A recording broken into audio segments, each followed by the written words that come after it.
Pengertian asas.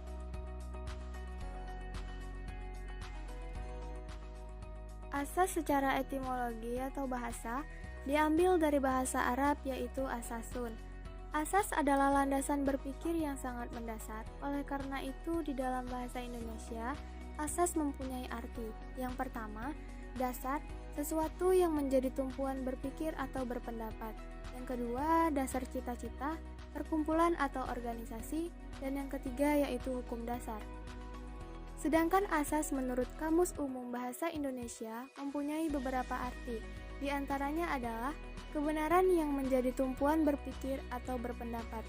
Berdasarkan pengertian bahasa tersebut, jika dihubungkan dengan hukum, maka yang dimaksud dengan asas adalah kebenaran yang dipergunakan sebagai tumpuan berpikir dan alasan berpendapat, terutama dalam penegakan dan pelaksanaan hukum.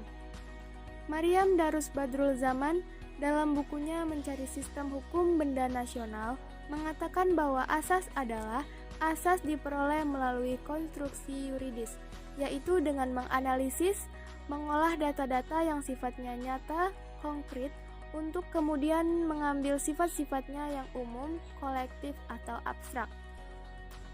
Berdasarkan pengertian asas, baik secara bahasa maupun istilah, bahwa asas adalah merupakan kebenaran sebagai dasar yang menjadi tumpuan berpikir atau berpendapat dalam menetapkan hukum terhadap suatu persoalan atau ketetapan hukum. Sumber asas hukum kewarisan Islam. Karena asas adalah merupakan kebenaran sebagai dasar yang menjadi tumpuan berpikir atau berpendapat dalam menetapkan hukum terhadap suatu persoalan atau ketetapan hukum, maka berkaitan dengan hukum kewarisan Islam tentu yang menjadi sumber utama hukum Islam yang bersumber dari dua hal, yaitu Al-Quran dan Hadis. Al-Quran dan Hadis sebagai sumber perumusan hukum Islam yang melahirkan asas-asas kewarisan Islam dijelaskan oleh Allah Subhanahu wa Ta'ala pada Quran Surat Ali Imran ayat 32 yang artinya, "Katakanlah Muhammad, taatilah Allah dan Rasul. Jika kamu berpaling, ketahuilah bahwa Allah tidak menyukai orang-orang kafir." C. Azas-azas hukum kewarisan Islam. Azas-azas kewarisan Islam ada 5. 1. Azas ijbari. 2. Azas bilateral. 3. Azas individual. 4. Azas keadilan berimbang. 5. Kewarisan akibat kematian. 1. Azas ijbari.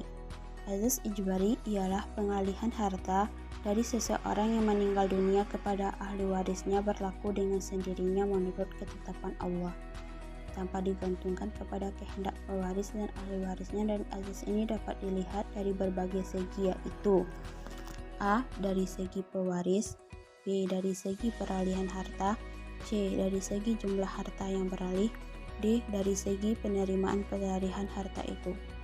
Ketentuan azas ijbari ini dapat dilihat di antara lain dalam ketentuan Al-Quran Surat An-Nisa ayat 7. 2. Azas bilateral.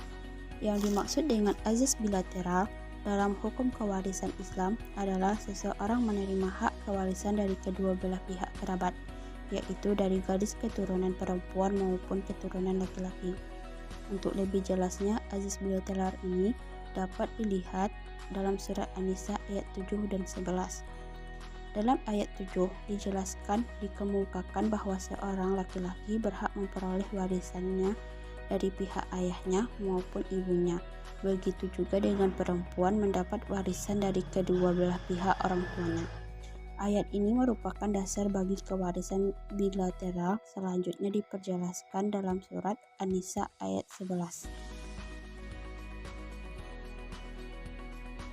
3. Asas individual. Yang dimaksud asas individual ini adalah setiap ahli waris atau secara individu berhak atas bagian yang didapatkan tanpa terikat kepada ahli waris lainnya. Dengan demikian, bagian yang diperoleh oleh ahli waris secara individu berhak mendapatkan semua harta yang telah menjadi bagiannya. Ketentuan ini dapat dijumpai dalam ketentuan Al-Quran Surah An-Nisa ayat ke-7 yang secara garis besar menjelaskan bahwa anak laki-laki yang berusia 22 tahun maupun perempuan yang berhak menerima warisan dari orang tuanya dan karib kerabatnya, terlepas dari jumlah harta yang telah ditentukan. Yang keempat, asas keadilan berimbang. Yang dimaksud asas keadilan berimbang adalah keseimbangan antara hak dan kewajiban, dan keseimbangan antara yang diperoleh dengan kebutuhan dan kegunaan. Dengan perkataan lain, dapat dikemukakan bahwa faktor jenis kelamin tidak menentukan dalam hak kewarisan.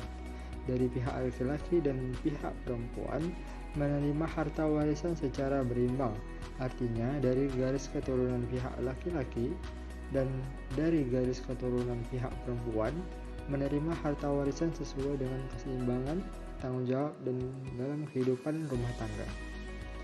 Antara laki-laki dan perempuan, keduanya mempunyai hak menerima harta warisan dari pewaris. Namun, tanggung jawab antara laki-laki dan dengan perempuan berbeda. Laki-laki atau public family sebagai kepala rumah tangga bertanggung jawab mencari nafkah ke keluarganya, sedangkan perempuan sebagai ibu rumah tangga atau domestic family yang mengatur rumah tangga itu. Dengan demikian, sangat wajar kalau Al-Quran menetapkan laki-laki mendapatkan 2 bagian sedangkan perempuan 1 bagian. Dan yang terakhir, yang kelima, yaitu kewarisan akibat kematian. Hukum waris Islam memandang bahwa terjadinya peralihan harta hanya semata-mata karena adanya kematian. Dengan perkataan lain, harta seseorang tidak dapat beralih apabila belum ada kematian. Apabila pewaris masih hidup, maka peralihan harta tidak dapat dilakukan dengan pewarisan. Hukum waris Islam hanya mengenal satu bentuk warisan, karena adanya kematian, seperti dalam hukum waris perdata barat atau yang disingkat dengan BW dengan istilah AB intestato. Namun dalam hukum warisan BW atau barat tadi, selain AB intestato juga karena adanya wasiat yang disebut sebagai testament, termasuk bagian dari hukum warisan. Lain halnya dengan hukum Islam, wasiat suatu lembaga hukum tersendiri, bukan sebagai bagian hukum warisan.